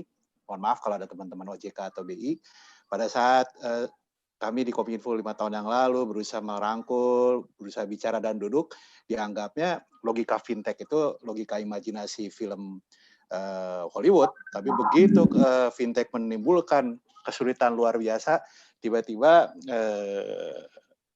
Kominfo yang disalahkan. Memang harus kita yang disalahkan karena kita yang memiliki kewenangan terhadap telekomunikasi maupun juga transaksi elektronik. Artinya, saya tertarik dengan apa yang disampaikan oleh Pak Budi, bahwa ini suatu saat Tokped yang katakanlah kalau dalam bahasa peraturan pemerintahnya dibilangnya penyelenggaraan perdagangan melalui sistem elektronik PMSE. Kemudian kalau di Menpan ada yang disebut pemerintahan yang berbasis sistem elektronik. Ibaratnya anak baru belajar jalan, tiba-tiba datanglah si pelari tingkat olimpiade yang namanya blockchain. Nah, saya yakin Pak Budi Raharjo sebagai seorang futurolog yang tidak pernah katakanlah ragu-ragu untuk mengatakan apa sih yang sebenarnya akan terjadi. Nah, Pak Budi, saya mau nanya, yang dua hal itu, apa dampak terhadap e-commerce dan e-government kita? Karena yang lagi hangat-hangatnya dan lagi semangatnya kan cuma dua itu ya sekarang ya. Kalau yang lain masih tiarap karena ya tadi banyak premannya lah. Kemudian, oh ya Pak Budi, saya sekarang alhamdulillah nggak lagi di Kominfo, saya sekarang di Kemenpar, Ekraf. Jadi tadi cerita Protomento segala macam, wah ternyata udah ada yang ngadep ke Pak Budi duluan nih.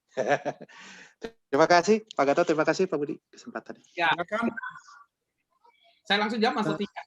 Ya, silakan langsung. Dampaknya terhadap e-commerce jelas itu tadi ya. Jadi akan muncul platform baru untuk melakukan transaksi. Nah, nanti ada problemnya tuh begini. Kalau kita pakai Tokopedia kan udah jelas ya, PT-nya apa, ininya apa. Jadi kalau ada masalah kita jelas, oh Tokopedia yang kita marahin ya, segala macam. Nah kalau blockchain itu nggak ada kan, nggak ada siapa-siapa, pemiliknya siapa-siapa. Jadi orang takutnya tuh gini, ini masalah yang kita masih bingung ya. Ini platform yang bagus banget, tapi tidak ada yang punya. Terus gimana ngaturnya? Ya karena nggak ada yang punya, gimana ngaturnya? Nah itu kan susah ya. Nah makanya banyak orang-orang yang menggunakan ini tuh sebagai alat penipuan. Jadi banyak implementasi blockchain di Indonesia, tapi kebanyakan penipuan. Jadi ceritanya begini, kan saya ini ceritanya agak panjang sedikit ya, Mas Loti ya, gini. Jadi blockchain itu misalnya gini, kita mau ngadain bazar nih. Oh grup Mas Loti mau ngadain bazar. Oke, untuk ngadain bazar ini nanti makanan boleh dibeli dengan menggunakan kupon. Oke, di setup. Oke, satu kupon harganya 10.000. Oke, kita mungkin ini mungkin transaksinya nilainya 10 juta. Ya udah kalau gitu kita buat 10.000 kupon. Oke ya. 1.000 kupon dibuat 10 ribuan. Deng dijual nggak ada yang mau beli. Deng. Wah, ini tinggal seminggu lagi nih. Ada orang ide. Mas, gimana kalau kuponnya kita jual 5 ribuan aja? Wah, bener, ide bagus nih. Jadi dijual gini. Ini kupon nanti harganya pas hari 10 ribuan. Sekarang saya jual 5 ribuan. Oh, habis semua tuh. Nah, itu namanya ICO. Initial Coin Offering. Kayak IPO gitu ya, jadi nanti harganya 10.000, sekarang harganya 5.000. Oke, beli semua nih, udah. Pas hari H, saya datang ke tempat mau makan. Pak mau beli satenya, kata Mas Satenya punya kupon nggak? Nggak punya. Itu harus pakai kupon Mas. Oh ya, ada orang yang punya kupon. Mas, saya minta kuponnya gitu. Kata orangnya gini, sekarang kuponnya harganya 12.000. Saya lapar, terpaksa saya beli itu kan ya, 12.000 tadi kan ya. Yang dia tadinya belinya 5.000, harganya 10.000, saya beli 12.000. Oke, dapat 12.000. Saya mau beli, Mas Loti datang, deng. Waduh, nggak ada gini, nggak ada kupon. Wah, gimana? Saya bilang Mas Loti, Mas, saya ada kupon ini Mas, 15.000 Mas. Mas Loti beli dari saya 15.000. Saya make money lah, lumayan gitu ya, begitu. Akhirnya orang-orang tuh jual beli kupon. Deng. Wah, naik harganya 15.000, 25.000, semua orang beli kupon. Yang jualan nggak ada yang beli. Nah, dapat dibayangkan keesokan harinya setelah selesai harganya, kuponnya harganya berapa? Eventnya udah habis, kuponnya harganya 0. Nah, itulah yang terjadi. Jadi banyak orang yang punya ide cryptocurrency. Ini harganya nanti $1, saya hargain $5 itu. Kumpulin dapat 5 miliar, habis itu dia ngilang. Karena dia nggak punya izin dari OJK segala macam. Itu udah kejadian banyak. Jadi penipuan, jadi teman-teman kalau ada yang bilang cryptocurrency, ICO segala macam, kemungkinan besar penipuan sekarang ini. Jadi gitu aja. Nah, kalau ada penipuan-penipuan ini, ya kalau sekarang mungkin penipuannya mungkin masih skalanya dalam tanda petik kecil ya, 3 miliar, 5 miliar. Kalau penipuannya udah skalanya 300 miliar atau 1 triliun, nah yang dimarahin siapa? Pemerintah pasti. Yang ruginya apa? Kan dia pengumpulan ini dana dari dana dari masyarakat segala macam, ya udah kejadian sih. Jadi ada gitu-gitu. Jadi ini akan menjadi masalah bingungnya. Jadi itu ya. Akan terjadi kekacauan, berarti pemerintah harus siap-siap. Wah, berarti saya harus mengatur atau menata atau gimana? Ini bingung menatanya gimana. Nah, satu, balik lagi pertanyaan, e-commerce apakah terdampak? Akan. Nanti tinggal tunggu tanggal mainnya aja. Pasti ada, karena peer-to-peer ini lebih menarik ya. Tinggal sekarang masalahnya gini, kalau saya buat peer-to-peer ini apa untungnya bagi saya? Finansial, nggak ada. Saya pribadi langsung as a corporate company, tapi kebersamaan kita bentukan bersama-sama. Semua orang kaya bersama. Nah, itu dia. Corporate besar pasti nggak mau. Saya pengen kaya sendirian, monopoli. Ini nggak mau, saya pengen kaya sendirian. Kalau itu kan, misalnya gini bilang, Tokopedia, semua sahamnya dibagikan kepada sellersnya semua dong, dan pembelinya semua. Nggak ada yang mau tuh. Kan gitu soalnya gitu ya. Jadi itu e-commerce akan berubah. E-government, nah sama. E-government kan ini saya punya kuasa. Kalau kuasanya diserahkan kepada rakyat sepenuhnya, gimana? Padahal kan harusnya diserahkan pada rakyat sepenuhnya. Padahal nggak mau juga. Jadi akan ada perubahan-perubahan. Nah, tinggal nunggu kapannya, bukan masalahnya ini, tapi tinggal kapannya aja sih. Oke. Itu Mas. Oke, makasih Mas Budi. Ini Mas Satya Aditya Wibowo sudah raise hand. Singkat aja Mas, soalnya ternyata juga ada Mas Asoka juga bertanya. Silakan, juga Mbak Tari. Oke, Mas Satya. Ya, terima kasih. Aduh, saya sebetulnya pertanyaan udah saya tulis di chat, Pak. Oh iya. Iya. Karena saya gaptek, jadi takut salah ketik apa salah ngomong gitu, tapi bener-bener 20 detik. Jadi saya terus terang nggak ngerti, mohon maaf saya gaptek berat ya. Tapi gini, boleh nggak saya analogikan, sekarang orang dari Indonesia Timur, dari Makassar, mau ke Medan, itu harus lewat Jakarta sebagai hub. Boleh nggak saya analogikan bahwa bisa dari Makassar ke Medan langsung, Makassar ke Palembang langsung, di dunia itulah gitu. Oke, thank you. Yes, jadi jawabannya betul. Jadi ini adalah platform yang blockchain bisa memberdayakan orang, jadi kita bisa langsung peer to peer. Mas Satya dengan saya bisa bertransaksi langsung tanpa perlu lewat bank, tanpa perlu lewat GoPay, tanpa perlu lewat apa. Jadi langsung duitnya langsung kita transaksi. Jadi nggak lewat perantara lagi, middleman nggak ada lagi. Nah, itu kan mengubah berat ya. Betul.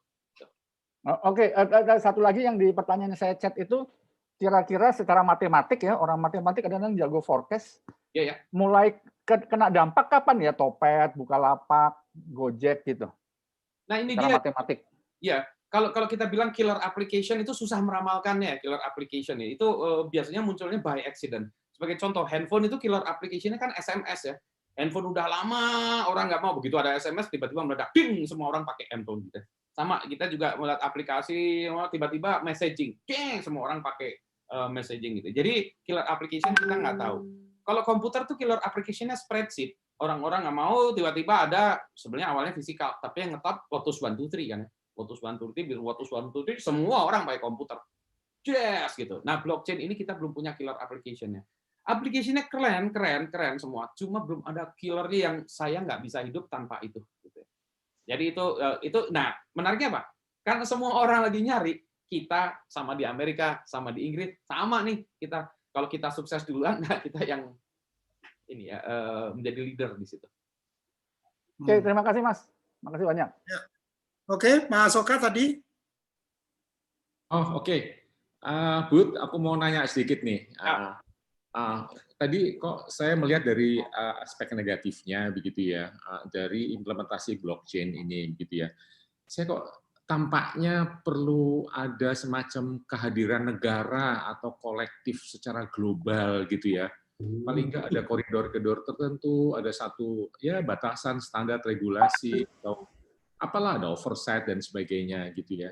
Walaupun ya dari apa ya tadi sudah disampaikan ya ada common standard, common value yang disepakati bersama gitu ya, yang bisa menjadi dasar itu bisa apa ya berjalan ya gitu ya gitu. Ini kan kita bicara accessibility-nya sangat-sangat global gitu ya. Itu perlu nggak kira-kira kehadiran negara? Ya. Itu di bagian mana ya kira-kira itu ya? Soalnya ini kalau sudah sedemikian global gitu ya. Jadi si penipu ini majority mereka menguasai teknologi ini. Saya kok jadi ngerasa agak ngeri-ngeri asik gitu ya. Jawaban saya kalau singkatnya, apakah ada pemerintah turut apa-apa? Sekarang jawaban saya singkatnya tidak. Pemerintah tidak perlu hadir, Pak Budi, gimana ya?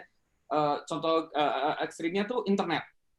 Internet tuh mana ini awal-awal internet, mana kehadiran pemerintah di internet? Internet governance sampai sekarang itu pemerintah itu hanya perannya sebagai advisory committee, jadi advice aja. Tapi yang menentukan pembagian IP segala macam nggak ada. Kalau sekarang kelolanya oleh ICANN ya, itu juga kebersamaan ya. Jadi internet itu bisa hadir karena kebersamaan, protokolnya bersama, ininya bersama, semuanya bersama gitu ya. Dan tidak ada peran pemerintah. Dulu awalnya pemerintah melihatnya yang diatur kan telco segala macam, kami ITU, telco besar, apa itu internet gitu ya. Sampai sekarang internet itu tidak ada peran pemerintah atau tidak ada pemerintah. Advice saja. Nah, ini pun kalau kita bayangkan ya, ini kalau internet itu kan kemungkinan kita bertukar informasi segala macam. Tadi Mas Oki udah bilang, si Don Tasco bilang, bedanya ini adalah the internet of values. Yang kita tukarkan itu bukan informasi. Yang kita tukarkan itu values. Jadi ada World Wide Web data, ini ada World Wide Web ledger. Jadi ini tuh layernya lebih di atas lagi gitu ya. Jadi kemungkinan menurut saya pemerintah tidak ada perannya, tetapi pemerintah nanti kalau ada apa-apa ketiban puluhnya pemerintah. Ya, jadi itu ya pemerintah harus siap-siapnya ya udah kalau gitu saya merescue lah gitu. Ya, jadi itu. Nah, apakah perlu dibuatkan koridor-koridor? Ya mungkin ada ya, cuma ya kalau untuk awal-awal ini saya ngelihat kalau dari ikut sejarah tidak. Oke, kita mungkin saya cuma berpikir untuk bisa jadi kalau ini teknologi ini bisa memberikan value yang luar biasa kepada bagaimana orang bertransaksi saat ini. Mungkin pemerintah bisa memfasilitasi perkembangan ini. Jadi ada dorongan-dorongan begitu. Mungkin arahnya ke sana kali ya. Nah, sebetulnya yang diperlukan pemerintah itu menurut saya harus mengencourage ini. Kenapa? Karena tadi Mas Toti sudah menyitir ya bahwa di Indonesia itu banyak orang yang masih unbankable ya. 90 juta masih unbankable. Nah, kalau ini teknologinya bisa diangkat, maka orang ini ikut prosper bersama-sama. Bisa prosper bersama. Jadi yang kaya itu bukan Tokopedia, bukan unicorn. Yang kaya adalah rakyat bersama-sama, gitu ya. Okay, yeah. Nah, itu yang menurut saya perlu di-encourage. Jadi teknologi ini menurut saya perlu di-encourage. Gitu. Bahwa dia akan menimbulkan kekacauan itu nantilah ya. We cross the bridge when it comes, gitu ya. Jadi jangan terlalu mikir, wah nanti kalau nggak usah kalau. Jebret dulu aja gitu. Sambil kita memang oke lah kita pelajari siap-siap gitu ya.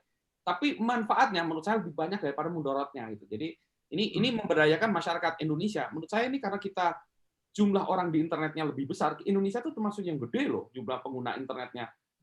Singapura tuh cuma 5 juta, kecil. Kayak blockchain ini nggak ngaruh di Singapura, nggak ngaruh. Mereka nggak peduli juga nggak apa-apa. 5 juta itu cuma satu kecamatan di sini kali kita. Kita 90 juta aja yang belum. Yang udah apa? Jadi kita 150 juta, marketnya luar biasa gede. Values yang dipertukarkan yang besar. Nah, kalau bisa wealth-nya didistribusikan di situ gitu. Usulan kita gitu. Jadi ya nggak usah unicorn lagi lah. Gimana mendistribusikan ini kepada masyarakat gitu. Yang tadi nggak punya rekening di bank. Kenapa nggak punya rekening di bank? Pak, kalau saldo saya di bawah 50.000, Pak, habis Pak kena biaya administrasi Pak gitu ya. Kalau ini nggak ada biaya administrasi, nggak ada sama sekali gitu. Luar biasa kan ya? Ya. Oke.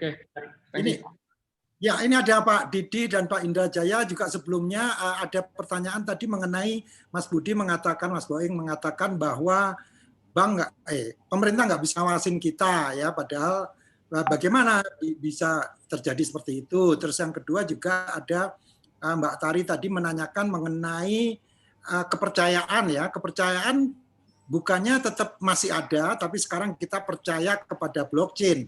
Bukan kita nggak percaya kepada intermediary, tapi kepada blockchain gitu. Mohon mungkin ditanggapi dulu sebelum nanti mungkin Mas Didi sama Mas Indraya. Sementara waktunya juga udah 11.24 ini. Silakan Pak Mas Boeing. Ya, Mbak Tari dulu ya. Mbak kita sekarang percaya ke blockchain. Kayaknya benar juga ya. In blockchain we trust gitu ya. Lucu juga ya. Kalau tadi memang betul ke bank kita percaya ke bank. Kenapa saya pakai bank ini? Ya saya percayanya bank ini. Kenapa kita pakai GoPay? Ya saya percaya kepada GoPay. Ya memang betul gitu. Jadi ini kita percayakan kepada teknologi di belakangnya. Jadi teknologi atau code, we trust on our code. Kodenya itu yang ditanamkan bersama-sama. Nah, menariknya lagi, blockchain ini terbuka, itu algoritma kayak tadi itu aja gitu ya. Bitcoin juga sistem ininya juga terbuka, jadi semua orang bisa review, nggak ada pengki-pengkinya atau apa yang orang jahatnya segala macam, nggak ada, itu terbuka. Jadi kita desain bersama-sama. Jadi openness gitu ya. Jadi kalau kita percaya kepada keterbukaan, ya. Jadi bukan blockchain-nya aja ya, tapi secara blockchain, secara teknologi oke. Karena nanti di blockchain-nya juga ada lagi teknologi-teknologi lain. Tadi Mas Poti bercerita tentang PKI-nya, segala macam itu ada juga teknologi-teknologi itu, yang mana dari segi kacamata security, bidang keahlian saya itu trust-nya ada. Jadi secara matematically susah ya. Nanti suatu saat kita akan masalah kalau ada quantum computing-nya. Tapi untuk sementara ini oke. Jadi setuju. Balik ke perintah tadi, saya udah jawab dari pertanyaannya Mas Soka itu tadi ya. Jadi gitulah ya. Jadi ya ini kita masih gamang ya, tapi menurut saya sudahlah, kita jalan dulu aja gitu ya, daripada kita belum apa-apa udah takut. Ini sesuatu hal yang membuat revolusi yang menurut saya lebih banyak manfaatnya ya daripada berubah. Do it. Oke, mantap. Oke, Pak Didi dan Pak Didi dulu, mungkin singkat aja karena waktu. Terima kasih Mas Gatot, Pak Gatot. Saya mau tanya sama Pak Budi nih. Pak Budi, Mas Budi, kan tadi dikatakan bahwa blockchain ini melakukan transfer of bukan information ya, tapi value. Nah, pertanyaan saya, value-nya value apa? Karena kalau kita lihat hubungannya dengan tidak berhubungan dengan pemerintah, berarti tidak menggunakan satuan mata uang. Jadi value-nya value apa nih yang kita transfer? Dan apa nanti manfaatnya dari value itu yang bisa kita rasakan gitu? Mungkin itu aja, Mas Budi. Ya, blockchain itu ada macam-macam ya aplikasinya. Salah satu cryptocurrency itu duit memang. Tapi ada value lain. Misalnya kita voting, value of trust, our vote. Kan kita percaya pada value kita adalah bagaimana sistem ini bisa menjamin vote kita. Saya taruh di situ, saya udah capek-capek nih vote pada ini. Saya tidak ingin vote saya itu dimanipulasi segala macam. Nah, e-voting berbasis blockchain memungkinkan itu. Vote ya, value-nya dalam bentuk vote. Ada lagi value dalam bentuk hal-hal yang lain. Misalnya kita transaksinya itu bukan transaksi keuangan, tapi transaksi legal misalnya. Itu juga ada ya di situ ceritanya tadi sudah disitir sedikit. Lawyer ya. Saya masukkan di situ value dari saya melakukan pekerjaan itu nanti saya mendapatkan apa? Mendapatkan itu belum tentu uang ya. Mendapatkan reward segala macam bisa juga itu yang hal-hal yang lain. Rewardnya dalam bentuk yang lain. Tapi value-nya itu bisa kita jabarkan macam-macam tadi ya. Bisa trust itu juga value. Macam-macam ya. Kepopuleran juga value. Yang mana tuh nanti misalnya at the end bisa dikonversikan jadi duit bisa ya. Tapi di situnya di value-nya tuh apapun ya. Knowledge bisa macam-macam ya. Oke, jadi artinya kalau misalnya kita mau tadi prosperity bersama kan itu harus ada nilai uangnya kan. Jadi itu masih jauh ya. Kalau kita misalnya ingin freedom bersama ya, kita ingin demokrasi bersama kan bukan ada duit kan ya. Nah, itu bisa juga di-achieve. Kita pengen ada demokrasi bersama. Pemerintah yang kita pilih dengan cara demokrasi yang benar-benar kita percaya bersama. Itu memiliki value menurut saya itu. Oke. Kalau misalnya bukan hanya value dalam bentuk satuan uang ya, artinya masih mungkin ya. Tapi kalau uang nanti harus ada aturan-aturan yang harus dipenuhi gitu selanjutnya. Ya, meskipun tadi ya kita juga harus lihat dari sejarah uang. Sejarah uang juga harus dilihat kan fiat money segala macam ya. Itu kan gimana tuh orang melakukan barter dan lain sebagainya itu ada sejarahnya panjang gitu ya. Betul. Tentang money segala macam dan ini blockchain ini memungkinkan. Kalau dulu teknologinya belum memungkinkan. Sekarang dengan teknologi itu kita mau pergi ke zaman barter, zaman dulu bisa. Cepat gitu ya, yang mana cepat dan kita nggak perlu ini lagi misalnya saya barter ya motor saya dengan tanah 2 meter di situ, udah barter aja di situ, cek pakai blockchain, langsung masukin smart contract selesai. Sip. Oke, makasih Mas Budi. Oke, ya makasih Pak Didi, Pak Indrajaya, masih ada pertanyaan? Ada Pak. Mas Gatot. Singkat aja. Ya. Halo, ya Pak Budi saya mau nanya ini terkait dengan yang tadi yang implementasinya itu gimana Pak? Apakah dalam blockchain itu kita dalam bayangan saya seperti pemahaman saya tentang email yang dia tuh punya storage-nya, kita punya alamatnya, kan nggak mungkin kita ngecek Gmail kita tuh ada di Yahoo gitu. Nah, bagaimana dengan yang blockchain yang katanya itu disebar gitu? Apa yang harus kita punyai gitu? Apa ada sesuatu yang harus disiapkan gitu terkait dengan blockchain seperti tadi yang barter tanah dengan motor gitu? Itu aja Pak Budi. Terima kasih. Jadi definisinya blockchain itu adalah distributed ledger atau distributed catatan ya, ledger catatan. Jadi kalau kita punya catatan yang ingin kita bagikan ke banyak orang, nah itu blockchain. Kita punya catatan, misalnya catatannya itu minutes of meeting, saya bagikan ke semua orang. Oke. Catatannya itu adalah transaksi keuangan, saya bagikan ke semua orang. Transaksinya adalah pembelian barang di e-commerce, saya bagikan setiap orang. Jadi di setiap orang itu punya catatan. Jadi itunya cuma catatan-catatan. Nah, di catatannya itu apa? Catatan transaksi segala macam itu dilakukan off chain, itu di luar chainnya. Di sini tuh hanya mencatatkan aja ledgernya.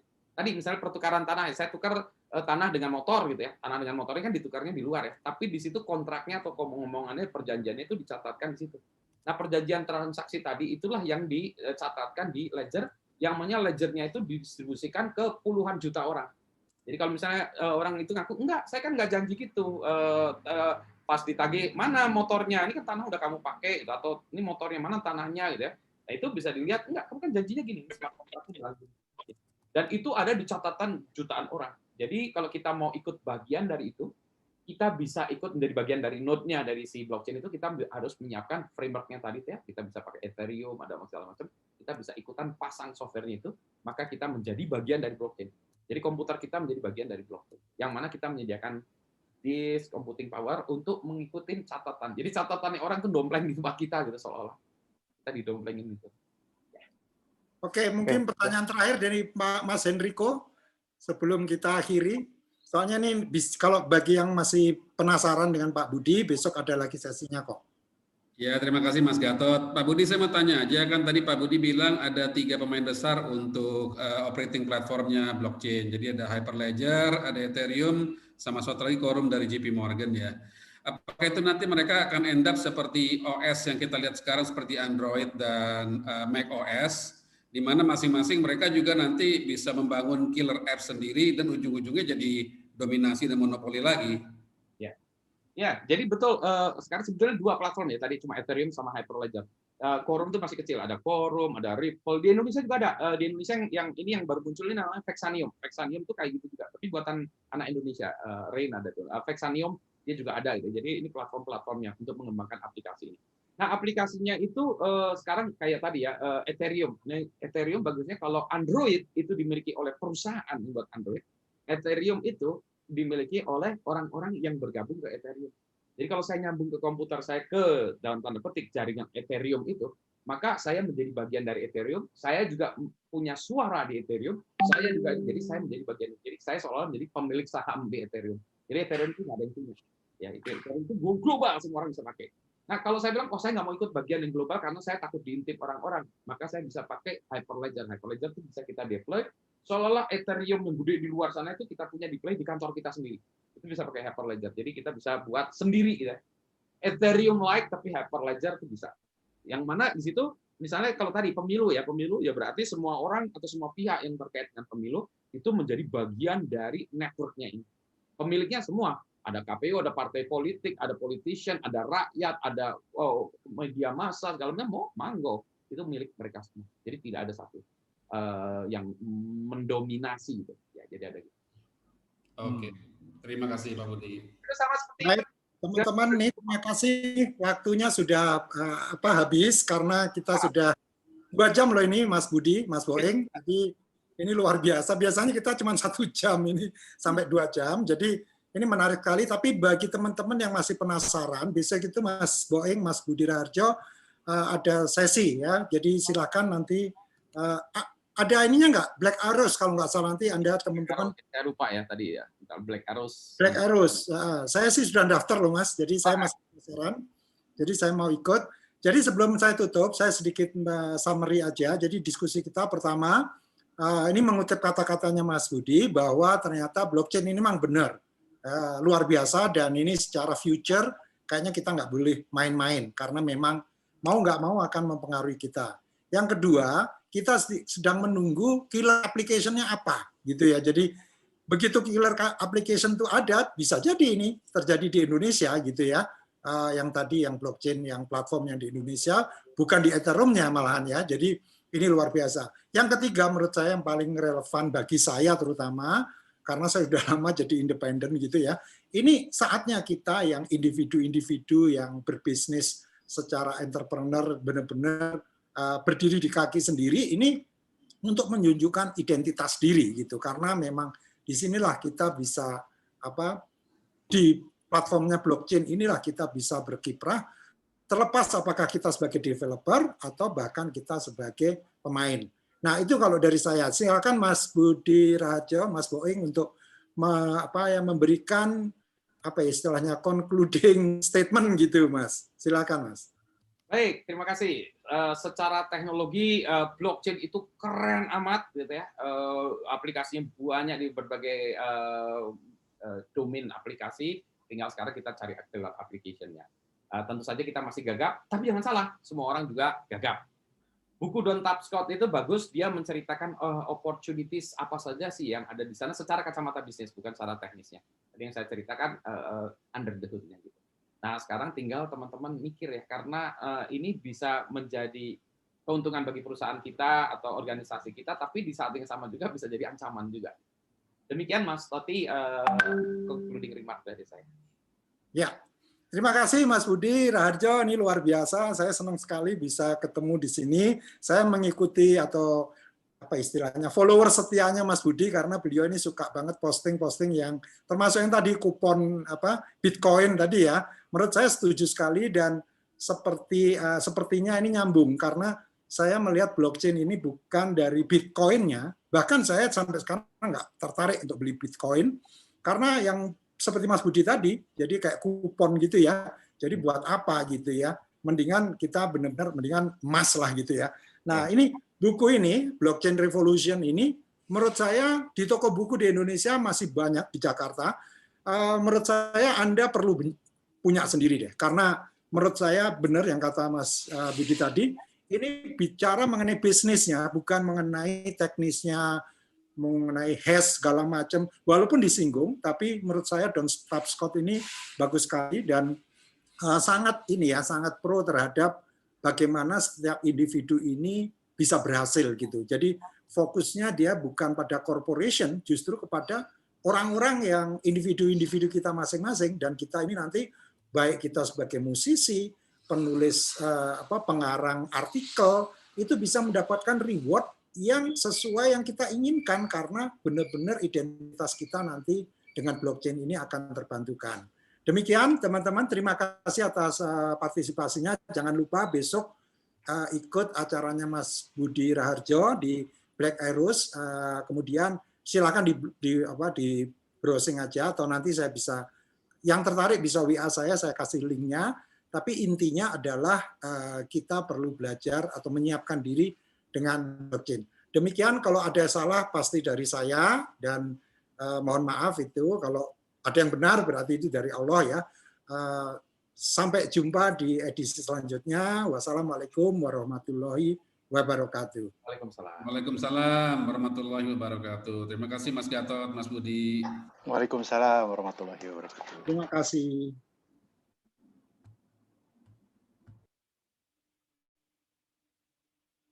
Makasih Mas Boeing. You're welcome, Mas. Mantap sekali. Mas Budi, terima kasih banyak. Penjelasannya kalau dosen itu beda ya. Dan saya senang, ternyata banyak mahasiswa yang sudah melakukan ini ya blockchain. Masya Allah. Inilah pentingnya saya bergaul sama dosen itu gitu ya. Hebat. Terima kasih Mas Gatot. Sama-sama. Budi. Heri. Ya. Waduh, ini di luar ini saya ini. Tapi menarik banget ya. Terima kasih. Ya menarik Mas, karena ini memang teknologi luar biasa nih, benar-benar luar biasa. Terima kasih, Assalamualaikum. Waalaikumsalam. Kalau nggak Don't Touch Code, saya nggak akan baca buku ini nih Mas Boeing, benar. Ini gara-gara Don't Touch Code ini, benar-benar. Jadi saya ditemukan Mas Boeing kembali dengan Don't Touch Code nih. Si Mark Andreessen itu dia sebenarnya orang yang penting juga. Dia yang membuat browser Mosaic dulu, zamannya World Wide Web. Dia tuh mahasiswa kerja praktek waktu itu. Jadi World Wide Web itu kan saya dulu awal-awal ikut World Wide Web segala macam itu kita nggak punya browser. Browsernya hanya di komputer Mac segala macam. Nah Mark Andreessen itu salah satu dari tiga orang atau berapa orang yang kerja praktek disuruh web browser. Ya web browser. Nah, kemudian dia habis buat web browser, akhirnya dia pulang lagi ke kampusnya segala macam-macam. Beberapa tahun kemudian buat Netscape. Oh, jadi memang luar biasa ya. Mark Andreessen tuh masuk orang yang luar biasa. Jadi dia bisa melihat bahwa ini ada future nih. Siap Mas, saya harus ini dulu siap-siap nanti 1 jam lagi ada meeting lagi. Siap. Luar biasa. Baik, terima kasih Mas Budi, Mas Baik. Assalamualaikum. Assalamualaikum warahmatullahi wabarakatuh.